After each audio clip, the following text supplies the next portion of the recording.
চলে এসেছি কিছু খাবারের আবার রেসিপি নিয়ে। এর মাঝখানে কিন্তু আমি ডুগুর অনেকগুলো ভিডিও আপলোড করেছি, যদি তোমরা সেগুলো দেখে না থাকো এক্ষুনি কিন্তু আমার ডেসক্রিপশন বক্সের লিংকে গিয়ে বা আমার চ্যানেলে ক্লিক করে কিন্তু দেখে নাও। আর এখনো যারা সাবস্ক্রাইব করোনি তারা কিন্তু এখনই আমার চ্যানেলটিকে সাবস্ক্রাইব করে ফেলো, কেন এই চ্যানেলে কিন্তু তোমরা পাবে নিত্য নতুন অনেক কিছু বেবি রিলেটেড প্রশ্নের সমাধান। তো দেখো আজকে যেমন কিন্তু আমি আবার আগের মতো একটা বেবি ফুড রেসিপি নিয়ে চলে এসেছি। আমরা তো মায়েরা শুধুমাত্র বাচ্চাকে স্বাস্থ্যের দিকটাই ভাবি যে বাচ্চা কিভাবে একটু হেলদি হবে, বাচ্চা কিভাবে ওয়েট গেইন করবো, বাচ্চা কিভাবে একটু স্বাস্থ্যকর হবে।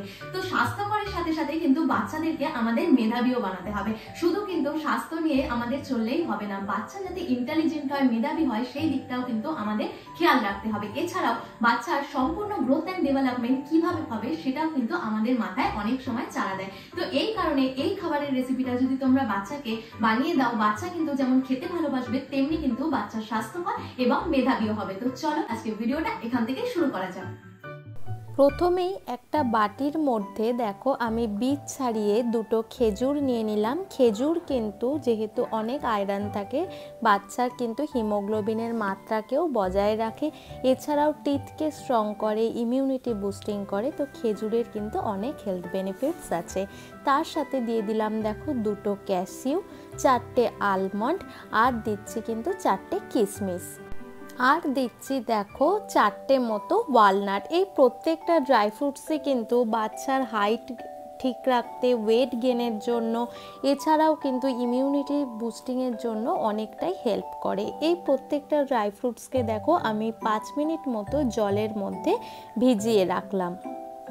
অন্যদিকে আর একটা বাটির মধ্যে আমি মেপে নিয়ে নিচ্ছি দেখো পোহা, মানে কিছুটা চিড়ে নিলাম 2 টিস্পুন মতো, আর তার সাথে নিচ্ছি কিন্তু 2 টিস্পুন মতো ওটস।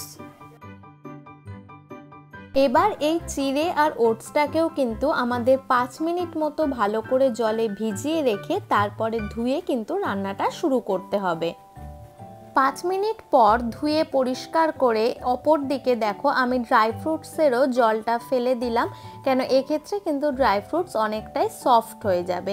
এবার দেখো ওটস আর ড্রাই ফ্রুটসটাকে কিন্তু আমি একটা মিক্সার গ্রাইন্ডারের মধ্যে দিয়ে দেব। ওটসের মধ্যে কিন্তু আছে প্রচুর পরিমাণে ফাইবার, জিঙ্ক, ম্যাগনেসিয়াম, আয়রন। আমরা সবাই কিন্তু জানি ওটস কিন্তু বাচ্চাদের কনস্টিপেশন দূর করতে অনেকটাই সাহায্য করে।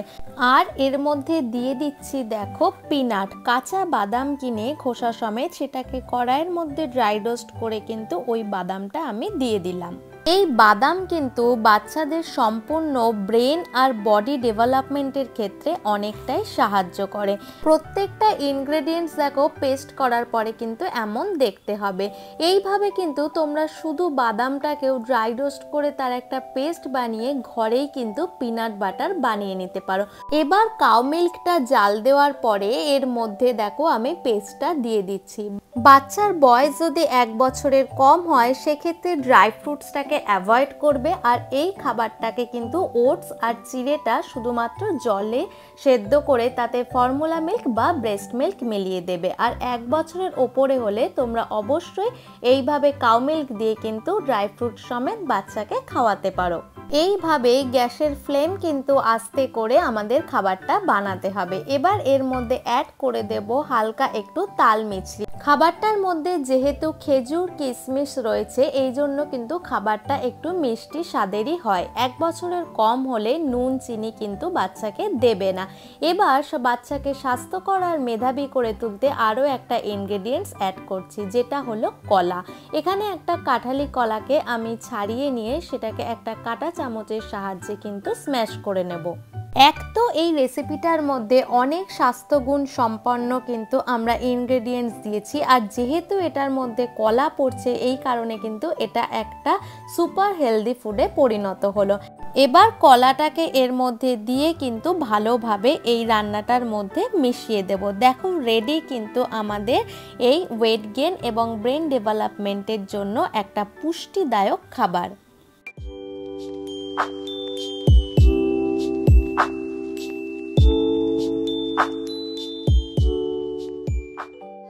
ভালো লেগে থাকে অবশ্যই একটা লাইক, কমেন্ট আর শেয়ার করে দিও। আর এখনো সাবস্ক্রাইব না করে থাকলে এক্ষুনি সাবস্ক্রাইব করে দাও। নেক্সট দিন দেখা হচ্ছে নতুন কোনো ব্লগ নিয়ে। ততক্ষণ ভালো থেকো, সুস্থ থেকো। Bye bye, thanks for watching.